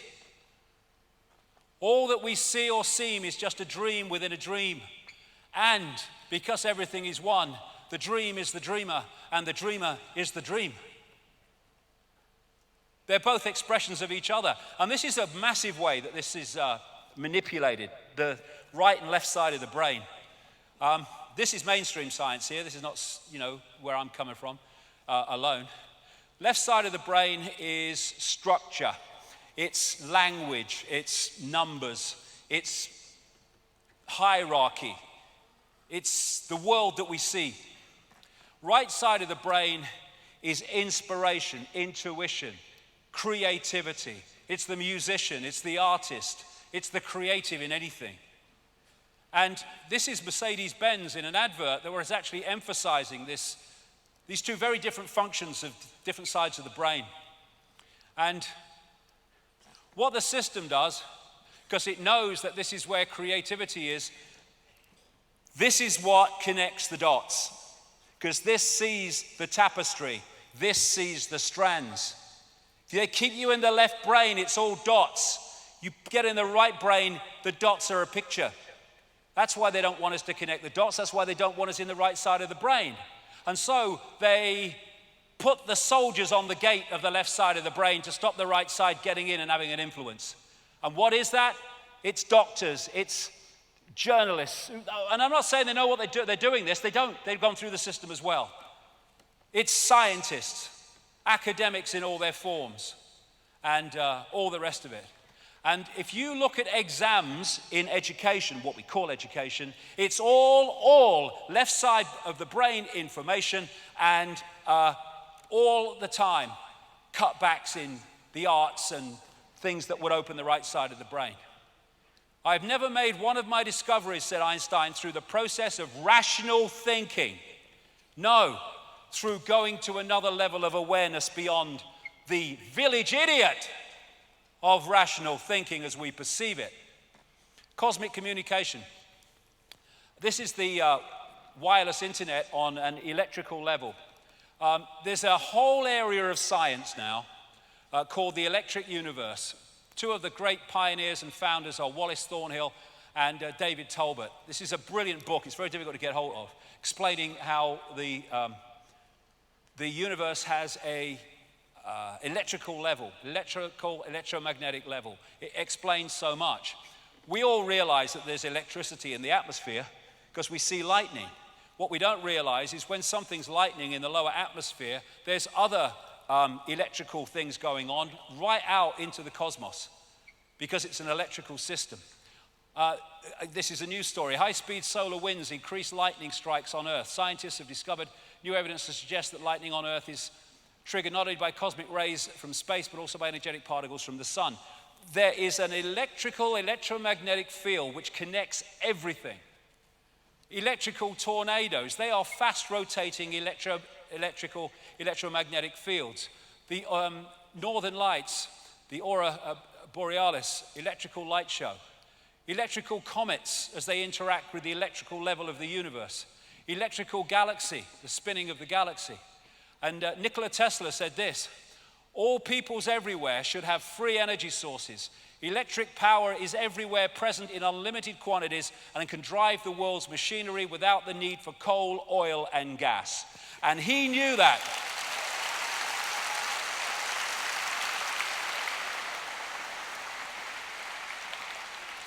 He knew that, and he died penniless in a hotel room in New York in 1943. And who are the forces that are suppressing this knowledge? The very sources that are telling you we must deindustrialize because of global bloody warming. That's a load of bollocks anyway. Scam. Gravity is powerful. Okay, the electrical force is about 1,000 trillion times more powerful than gravity. This is what the magnetic force is capable of. And as the electrical universe postulates, the force that hold the planets in their places and their stability are not gravitational forces, they are electromagnetic forces, which brings about a very simple thing. If you can, or something destabilizes those electromagnetic forces, then the planets go walkabout. And I'll get to this in part 2, but they went walkabout in geological terms very bloody recently. 99.99% of the universe is, or our reality is plasma. And plasma just happens to be an almost perfect medium for electrical forces. They say in the laboratory, plasma exhibits a lifelike ability to self-organize and cope with the stresses of its electrical environment. Why? Because it's conscious. Everything is conscious. And in the electrical universe arena, they can recapture happenings in the heavens in the laboratory using things like plasma focus devices. Try to get mainstream to replicate what they say happens in the universe and how. Electrical sun, plasma sun, almost entirely plasma, they say. Why? Because it is a processor of electrical power, information. Electric sun, I mean, it's not bloody obvious, is it? And they say that what the sun is like a nuclear reactor that starts in the middle and convects out. Well, they say there's a radiative zone. Well, apparently there's very little evidence, if any, for that. And the convective zone they've found is about 1% of it needs to be to do what they say it does. What the electrical universe position says, with tremendous evidence, is that actually it's coming the other way. It's not coming out from the sun, it's coming into the sun, being processed, and then going out from the sun in another form. In ultraviolet light, you have what they call a torus, or like a donut around the sun, well out, and it is a collector of electrical power. And what happens is, as that electrical power builds up and builds up, just like lightning is a release of too much electricity in the atmosphere, so there are massive releases of electrical power from this torus, and they head for the sun, and they bang into the sun, create massive holes that we call sunspots. According to the electric universe, sunspots are not going that way and banging outwards, they're coming this way and banging outwards. And here's another kind of thing that supports where the power is really coming from. On the surface of the sun, it's about 5,000 degrees Kelvin, that heat measurement called Kelvin. And in the upper levels of the sun, way out from the surface, it's 200 million degrees. That's the sunspots. And so you have cycles when this electrical power is very, very powerful, and when it's less powerful. And that is what creates the sun cycle, when there's more power coming from the sun and then there's less power. Another great thing that explains another thing is when plasma has a electrical force or electrical state of a certain kind, and it meets plasma with an electrical state of another kind, the plasma automatically creates a barrier between the two. They're called Langmuir sheaths, after Irving Langmuir, who discovered them. And that's why we have these energy fields around planets. And we, in our electromagnetic level, and the planets are interacting with this electrical force, which is delivering, again, information within the cosmic internet. And again, you've got the brain cell and the universe. So this starts to explain this. astrology. What we call planets and stars are, in their base form, waveform information fields.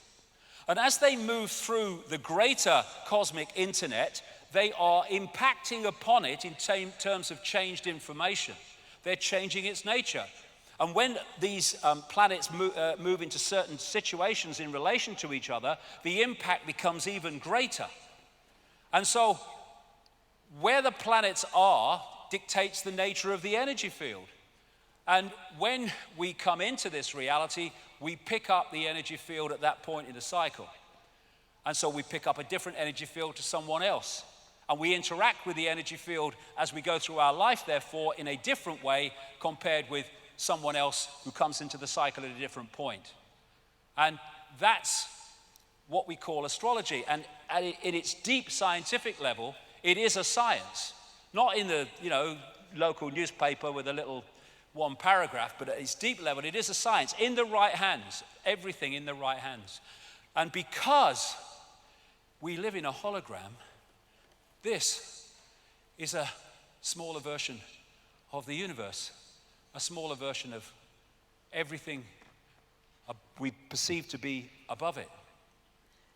Now, time and space are great creators of illusion. And that's what they are, illusions. Far away, we see stars, we say they're billions of light years away. Hold on. In that form, they exist. When we decode them here, they're centimeters away, in effect. And it's just, again, waveform into hologram. Space, illusion. Communicating, they say, particles can communicate billions of miles apart. How? Because the billions of miles are illusion. It's one energy field reacting to itself instantly because it's one energetic field. And when you look at time and space, when you put a computer game into a computer, all the information is on one disk at the same time, right from the start to the end. But you put it in the computer and that plays that out scene by scene. And as the scenes pass, you perceive that as the passage of time. And as you look at the screen and its depth and its perspective, you see that as space. But all it is information on a disk being decoded into that form by the computer. And it's the same with a DVD. Your perception of time when you're watching a DVD only is dictated by where you are in the DVD. So when you're watching here, your past is there and your future is there. When you're watching there, your past is there, your future is there. And yet, it's only dictated by that part of the information field that you are decoding at that time. There is only the now, that which is all. There is no time and space within that dazzling darkness. It's illusion. It's a perception of time that we have. And this is a great line. The present moment is the only moment available to us, and it is the door to all other moments. Why? Because there is only that moment. And the more we get pulled into the future, fear, more we get pulled into the past, regret, we're getting pulled out of the now into some illusory past and future. And what the left brain does is it takes information in that now and it puts it in a sequence. And that sequence appears to us to be the passage of time. We're back to the DVD. Einstein said, when you are courting a nice girl, an hour seems like a second. When you sit on a red hot cinder, a second seems like an hour. That's relativity. Relativity is what? Your perception of how you decode reality. Time doesn't exist, clocks exist. Time is just an agreed upon construct. We have taken distance, one rotation of the Earth and one orbit of the Sun, and divided it up into segments, then given those segments labels. Why it has its uses, it's been programmed to live our lives by this construct as if it was real. We have confused our sharing construct with something that is tangible, and thus we have become its slave. We have a line that doesn't exist in the ocean. That's tomorrow, that's yesterday. It's not even bloody straight, look at it. And yet time controls ours. This is like another newspaper article. Prison of the mind. Prisoners could serve 1,000-year sentence in 8 hours. Future biotechnology could be used to trick a prisoner's mind into thinking they've served a 1,000-year sentence, a group of scientists have said. Why? Because it's all an illusion. University in London has done a study on time and found that when great sports people are playing, they go into another relationship with time where they decode it to be slower than the rest of us do. That's why, we see balls going across a tennis court and you think, how did he get that back? But he's not seeing it in the same speed we are. I experienced this myself when I was in sport on one occasion. And so you have these, people from the so-called past which seem to be ahead of their time, like Da Vinci and Giordano Bruno, and all those things that Da Vinci came up with 500 years before they were shown to work. And people say they were hundreds of years ahead of their time. They weren't. They were beyond time. They were able to access that level of awareness beyond the program, thus beyond time and space, and that's where they got that knowledge. It doesn't matter if it's the Stone Age here or now. If you access that awareness, you can get that inspiration.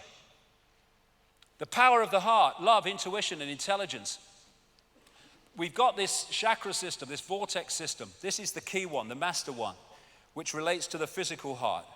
And throughout history, the heart has been said to be the center of human power, and it is. The Heart Math Institute in the United States has done massive research on the true nature of the heart, both the physical heart and the energetic heart, same thing in the end.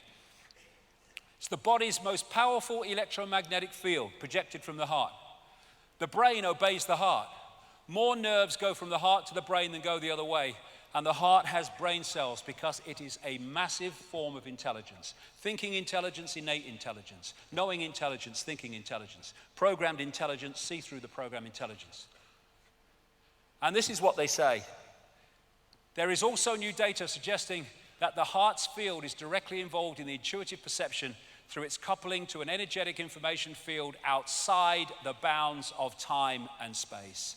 And that's why you get intuition that knows far more than this thinks it knows, because you're accessing a much higher level of awareness when you come from that point. Open your heart and connect with all that is. Thinking, knowing. And that's why they want to shut the heart down through fear, through anxiety, through depression, through worry. So we don't use that access to the great forever. The research at the Heart Math Institute says that when the heart, the brain, and the central nervous system are in harmony, the person moves to a higher level of awareness. When they are not in harmony, they have a distorted resonance, incoherence as they call it, then you're not in that higher state of awareness. And this is the heart rhythm of someone in a state of appreciation. This is a heart rhythm in someone in a state of frustration. Coherence, incoherence. And look at the frickin' world. It's structured to constantly put us in states of low vibrational emotion and fear and anxiety and frustration. And in doing so, it takes us out of the true self and into the fake self. Open your heart, change the world. This is a great line from the great Bill Hicks. This is where we are right now as a whole. No one is left out of the loop. We are experiencing a reality based on a thin veneer of lies and illusions. A world where greed is our God and wisdom is a sin. Where division is key and unity is fantasy. Where the ego-driven cleverness of the mind is praised rather than the intelligence of the heart. Absolutely right.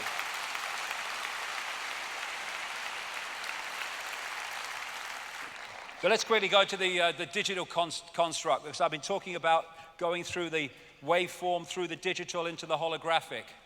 Numbers are simply expressions of states of waveform information. This is where numerology comes in. When people keep getting the same numbers recurring in their lives, God, not that number again. What's recurring is the same energy information fields. So on one level, it's a waveform. On another level, it's digital. It's numbers. This is why numbers are so important, and so important in esoteric lore. And now we've kind of gone full circle, and now they are creating digital holograms, which is getting so close to what we're actually experiencing. It's unbelievable. This is, again, a mainstream article, and they look so real, digital holograms, so real that when Ford focused a digital hologram to show off a car concept model, people stopped, afraid to walk into it. They thought the holographic car was really there. That's the reality we're experiencing. That's a hologram, a digital hologram. And what they've now established is that these ACGT codes of DNA, they can be expressed as with computer language as a 1 or 0 on-off electrical charge. In other words, they cross over. And the Fibonacci sequence of numbers, where you add the number before to the next number to get the next number, 1 and 1, 2, 2 and 1, 3, 3 and 2, 5, can be found throughout nature, in the way that shells grow, the nature of the form of the human body, all these things, storms, waves on the sea, fingerprints. You find this because we're in a virtual reality universe, and one level of it is digital, so it must express itself like that. Symmetrical mathematics not only shows the nature of mathematics within our reality, it also emphasizes the holographic nature of our reality relating to those mathematics. So, given all that, is the universe a simulation? I've been saying it is for years and years and years. And here we have a mainstream article again. Physicists may have evidence that the universe is a computer simulation. How? They made a computer simulation of the universe, and it looks sort of like us. And this is from the Massachusetts Institute of Technology, for anyone that thinks that, that's just kind of fantasy. This is what human science can do now. Biology is fundamentally discrete, based on a sets of nucleic and amino acids combined into genes and proteins. And computers are fundamentally discrete, based on bits of data processed by logic gates.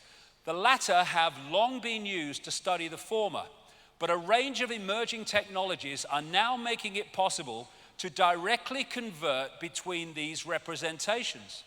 Just as analog digital and digital analog converters provide the interface between computers and the physical world of sensors and actuators, biology digital and digital biology converters are allowing computers to create and control biological worlds. They're starting to be able to create biological virtual realities now, or they're on the road to it. What if there's a much greater force? I think there might be, I don't think we're at the cutting edge of knowledge in all that exists, ever has been, personally. What you could be doing in terms of creating a reality. And this is a study at the University of Bonn into whether we live in a simulation. And this is a report. They say that they may have evidence that the universe is a computer simulation. They pointed out in a paper called Constraints on the Universe as a Numerical Simulation that simply being a simulation would create its own laws of physics that would limit possibility. I said in books years ago, the laws of physics that we think are laws of physics here are not universal. They're the laws of physics in the way this reality works. That's all. They're not universal. What are the laws of physics? Click, click, enter. Whatever you bloody make them. Scientists talk about a phenomenon known as the GZK cutoff, which is an apparent boundary for cosmic ray particles caused by the interaction with cosmic background radiation. The University of Bonn paper says that this pattern of constraint mirrors what you would find with a computer simulation. They say that like a prisoner in a pitch black cell, we would not be able to see the walls of our prison. And this is right on the other side of the world. James Gates, an American theological physicist, professor of physics at the University of Maryland and director of the Center of String and Particle Theory. This was reported in Physics World. There may be evidence to show that our reality is a simulation akin to the movie The Matrix. Yes, Gates and his team of researchers discovered equations in the fabric of the universe that contain embedded computer codes of digital data. They take the form of 1 and 0 and 0, the binary system of on-off electrical charges used by computers, and he says we have no idea what they are doing there. I think I can help him. Computers and other electrical technology are embedded with mathematical sequences known as error-correcting codes or block codes, which return data to its original state if something changes or interferes with it during transmission. Gates and his team have found these sequences within the fabric of our reality, but they don't know what they are doing there. They're holding the reality in place for reasons I'll explain in part 2. And what I would say, the biggest blocking code of this reality, this fake reality, as I'll explain after lunch, the speed of light. The speed of light is not the fastest speed, it's pedestrian. How can you have a fastest speed within all possibility? It is the walls of the reality, the fake reality that we've been manipulated to decode, believing it to be real. And they've been talking for centuries and centuries about the fact that this is some kind of enclosed world. And it is.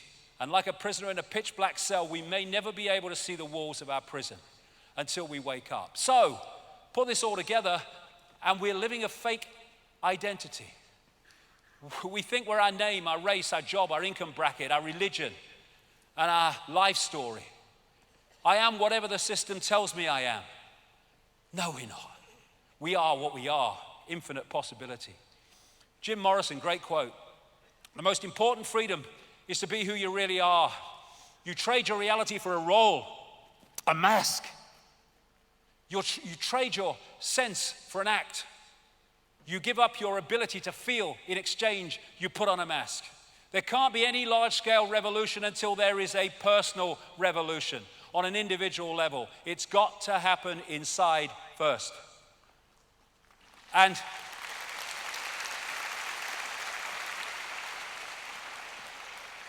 so we need to stop living the lie and start living the truth of who we really are. We are infinite awareness. We are not humans. That is our experience. We are infinite awareness having that experience. Infinite possibility. And this is a wonderful quote I've used a few times, but it's so brilliant from a near-death experiencer. What they experience outside of the body. Everything from the beginning, from my birth, my ancestors, my children, my wife, everything comes together simultaneously. I saw everything about me and about everyone who was around me. I saw everything they were thinking now, what they thought then, what was happening before, what was happening now. There is no time, there is no sequence of events, no such thing as limitation of distance, of period, of place. I could be anywhere I wanted to be simultaneously. That's who we are, and that's what the system is seeking to keep from us, to hold us in this one narrow band of point of attention. And bollocks begets bollocks. That's why the whole of our society is flawed and distorted and inverted, because it's coming from a totally fake position of the reality that we are. Yippee, we know all about the known. No, you know what you've been told. And if you tell the system back what you've been told, you pass exams and you progress within the system. Congratulations. Wisdom is knowing how little we know. And that doesn't mean you believe everything, of course not, but it means your mind is constantly open to all possibility. We are in an intellect prison. We worship the intellect. This is the isolated intellect without consciousness. Village bloody idiot. That's the intellect. It looks at dots and it focuses on dots, but it can't connect them to see the picture. And so, this is why infinite awareness, all that has been, ever can be, has been reduced to this. And the world that we live in has been reduced to that through delusion, the delusion of illusion. And why? We ridicule and we kill and despise those that can see beyond the program. You are the universe, but society teaches limitation. Why? Who's behind the bamboozle? Who benefits from it? Why is this nonsense going on? Be back in 1 hour. Thank you very much. Thank you.